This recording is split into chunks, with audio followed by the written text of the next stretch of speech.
Chapter 10. The Search.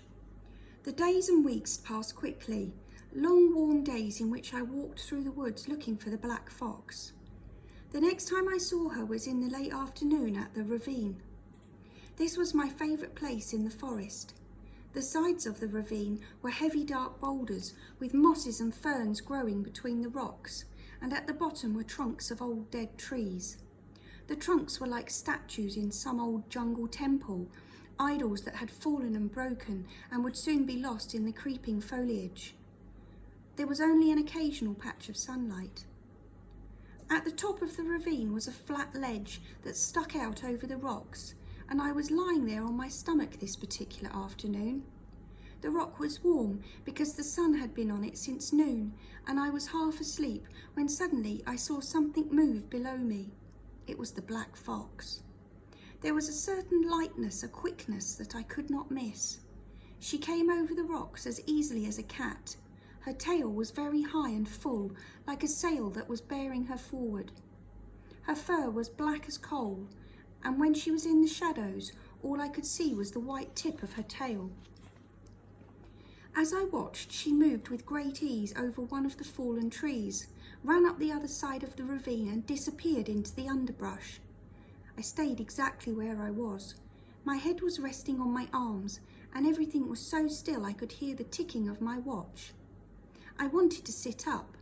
I am sort of a bony person, and after I have been lying on something hard for a long time, I get very uncomfortable. This afternoon, however, I did not move. I had the feeling that the fox was going to come back through the ravine, and I did not want to miss seeing her. While I was waiting, I watched an ant run across the ledge with an insect wing.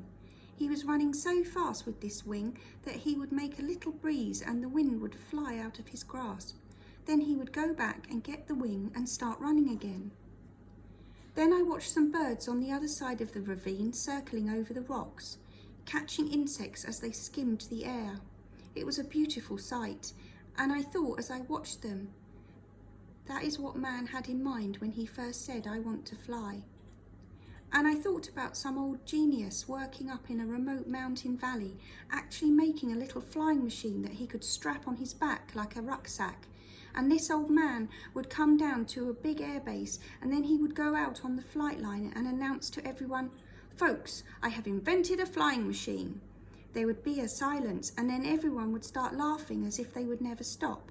And finally the captain would pause long enough to explain to the old man that flying machines had already been invented, that right over there, that big silver thing with huge wings, that was a flying machine, and over there, those enormous bullet-shaped things, those were flying machines. "Well," the old man would say, shaking his head sadly, "I won't waste no more of your time. I'll just head on home." And he would press a button on his rucksack, and silently, easy as a bird, he would lift off the ground and, skimming the air, fly towards the hills. For a moment everyone would be too stunned to move, and then the general would cry, "Come back, come back!"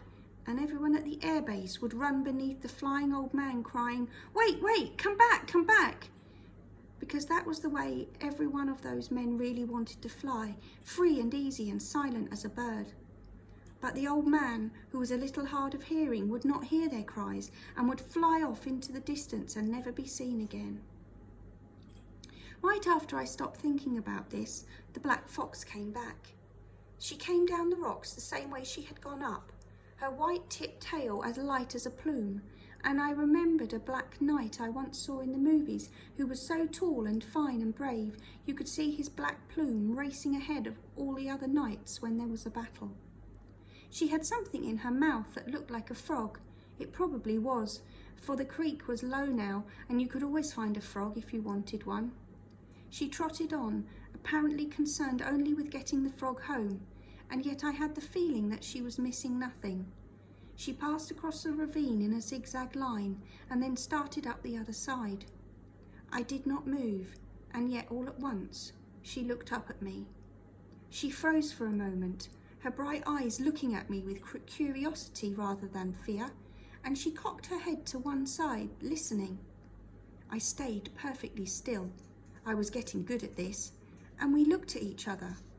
Then She turned away and bounded up the side of the ravine, turning at the top and disappearing into the underbrush. I felt that somewhere in the shelter of the trees, she had paused to see if I was going to follow. Perhaps she wanted me to follow so she could lead me back into the forest, but I stayed where I was. After a while, I got up and went back to the farm. The next time I saw the fox, it was a marvellous accident. These don't happen very often in real life, but they do happen, and that's what this was.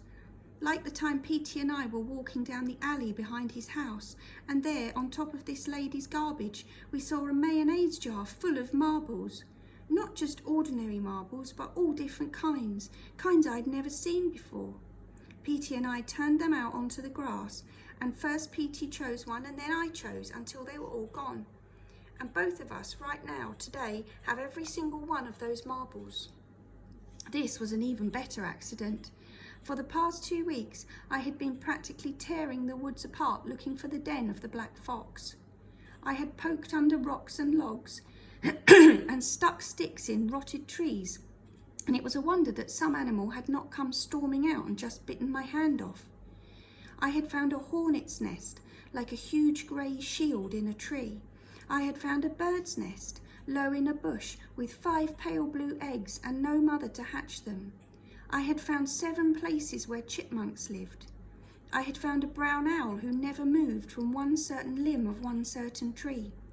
I had heard a tree, split by lightning years ago, suddenly topple and crash to the ground, and I ran and got there in time to see a disgruntled possum run down the broken tree and into the woods. But I did not find the place where the black fox lived. Now, on this day, I did not go into the woods at all. I had gone up the creek where there was an old chimney all that was left of somebody's old cabin. I had asked Aunt Millie about it, but all she could remember was that some people named Bowden had worked on the farm a long time ago and lived here. I poked around the old chimney for a while because I was hoping I would find something that had belonged to the Bowdens, and then I gave up and walked round the bend.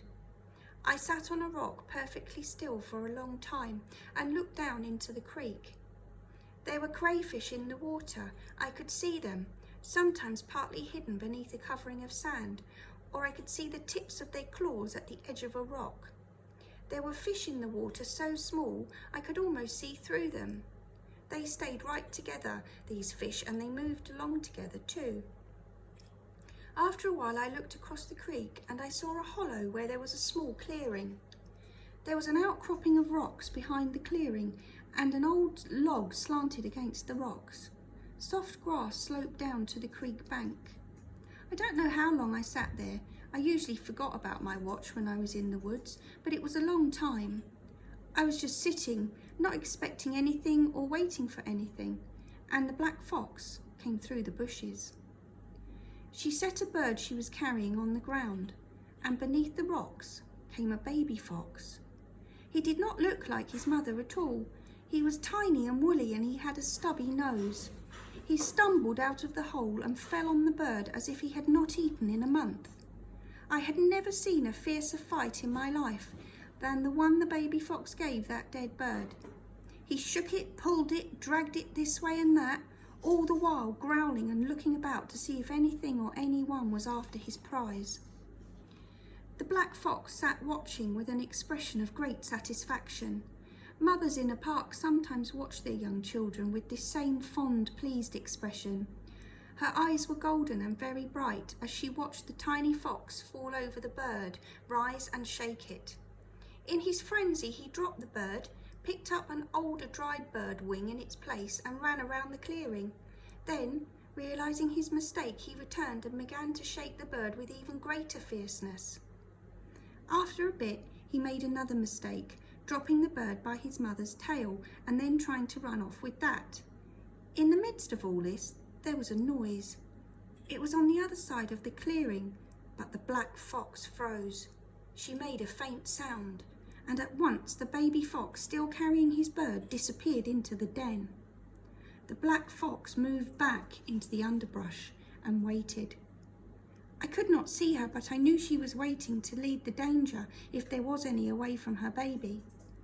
After a while I heard her bark from the woods, and I got up quietly and moved back down the creek. I did not want the black fox to see me and know that I had discovered her den. Hazeline had told me that foxes will pick up their young like cats and take them away if they think someone has discovered their den. I wondered if this was how the black fox had come to have only one baby. Perhaps her den had been the one discovered by Mr. Hunter.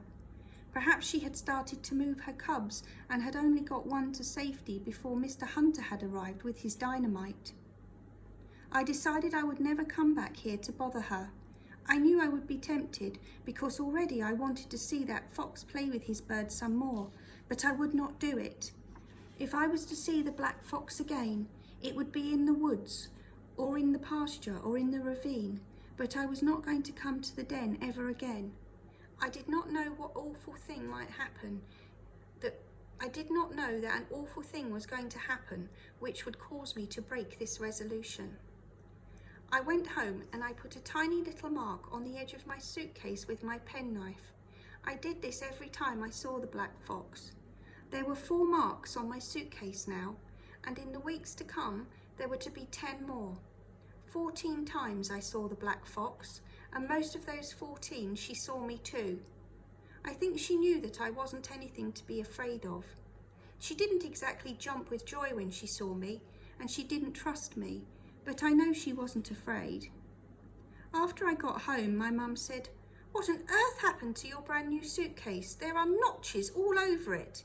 And I said, "Let me see," as if I was surprised too. But if I wanted to, I could have sat down right there and then and told her about every one of those notches. That was this one for when I saw the black fox carrying home a live mouse so her baby could start learning to hunt for himself. And this was one when I saw the fox walking down to the stream, her black legs shining like silk. And this was for when the fox passed me so closely that I could have put my hand out and touched her thick, soft fur. The 15th notch I never put in the suitcase, for that was not a happy memory like the others, but a painful one.